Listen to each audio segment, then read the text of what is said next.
Howdy, y'all. It's Reese, aka Bearman Prime, on this August 9th. Welcome back to my Read the Bible in a Year series. Thank you again for joining me. God bless you all. Card in the top right hand corner for the rest of the playlist. And please hit that like button, subscribe button, and notification bell. I really do appreciate it. All right, so today we're going to go over to the book of John today, and we're going to cover a significant story there where Jesus starts off by healing a man who was born blind. Okay.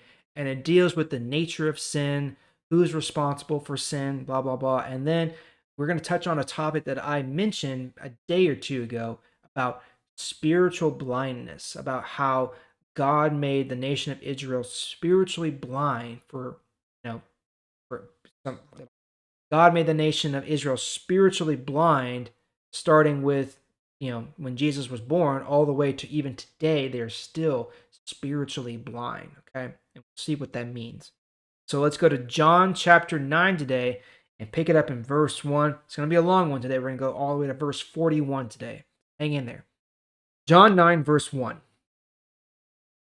While Jesus was walking, he saw a man who had been blind since the time he was born. Jesus' followers asked him, "Teacher, why was this man born blind? Whose sin made it happen?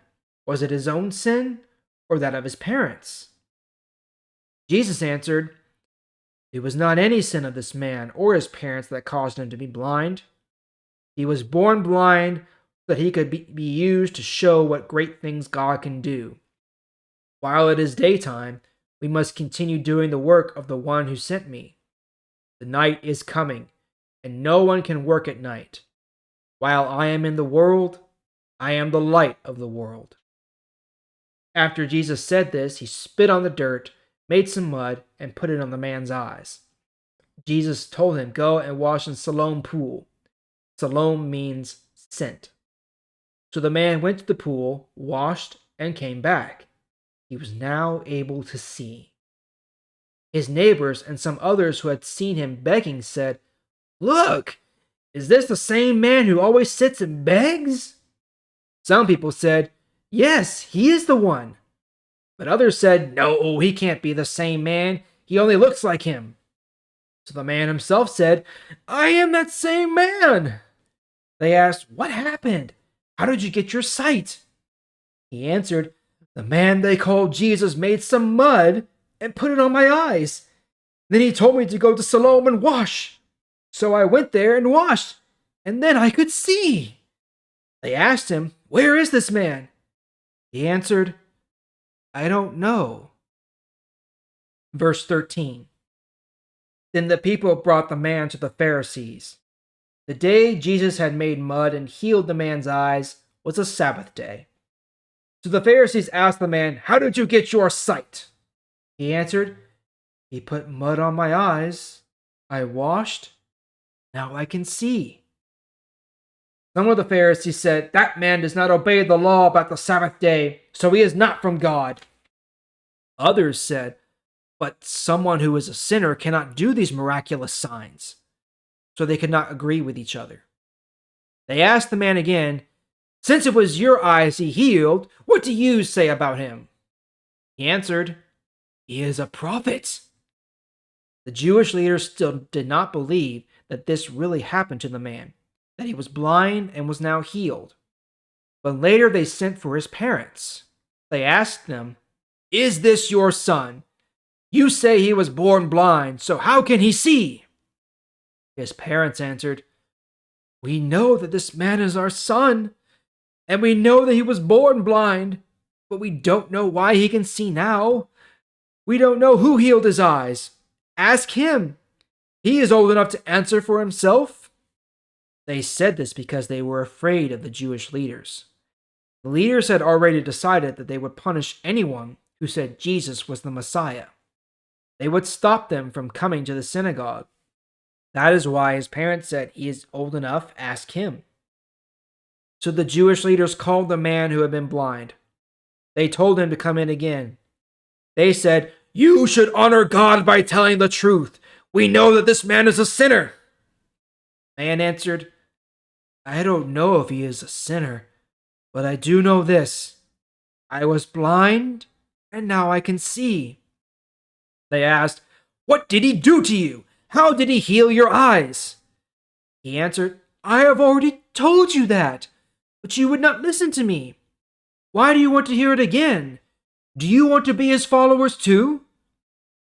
At this, they shouted insults at him and said, "You are his follower, not us. We are followers of Moses. We know that God spoke to Moses, but we don't even know where this man comes from." The man answered, "This is really strange. You don't know where he comes from, but he healed my eyes. We all know that God does not listen to sinners, but he will listen to anyone who worships and obeys him. This is the first time we have ever heard of anyone healing the eyes of someone born blind. This man must be from God. If he were not from God, he cannot do anything like this." The Jewish leaders answered, "You were born full of sin. Are you trying to teach us?" And they told the man to get out of the synagogue and to stay out. Verse 35. When Jesus heard that they had forced the man to leave, he found him and asked, "Do you believe in the Son of Man?" The man said, "Tell me who he is, sir, so I can believe in him." Jesus said to him, "You have already seen him. The Son of Man is the one talking with you now."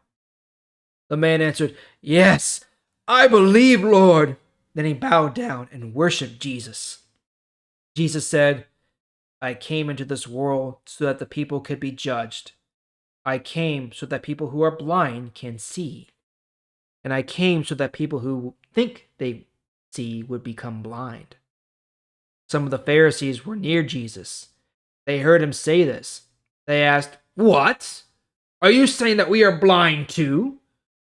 Jesus said, "If you were really blind, you would not be guilty of sin. But you say that you see. You are still guilty." Well, there's a lot going on there. All is stemming from Jesus healing a man who was born blind. So it starts with the question, who caused the man to be born blind? Was it the sin of the parents or his own innate sin? And Jesus said, it's neither. God God is going to use this man to show the great things he can do. So the answer to why he was born blind is not because necessarily of anyone's sin, but just because the world is full of sin. The world is broken. Okay. And that goes for just about any bad thing to happen. Whenever you ask yourself, why did this person get cancer?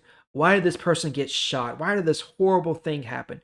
God didn't, make that happen. It was not God who said, "Give that man cancer. Let that person get shot." God doesn't do that. The world does that. Satan does that. The world is broken. This is not the way God designed the world. Okay. Now, he uses these events for his glory, for his purposes. Okay? He uses them, but he doesn't cause them. Okay? So remember that. So then Jesus heals this man's eyes. He can see. And then he's brought before the Pharisees, and they just, are grilling this man. They cannot fathom that Jesus is able to heal this man's eyes who was born blind. There's no way. There's no way that a sinner like Jesus could do such a thing. They refuse to make the connection that perhaps Jesus was sent from God, that perhaps he might be the Messiah, because they are spiritually blind, like Jesus says at the end there. And they do everything they can to try to, argue around it and dance around it.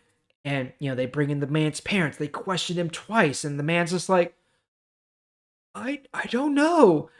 I was blind and now I can see. That's all I know. And the Pharisees are just, will have none of it. And they cast him out.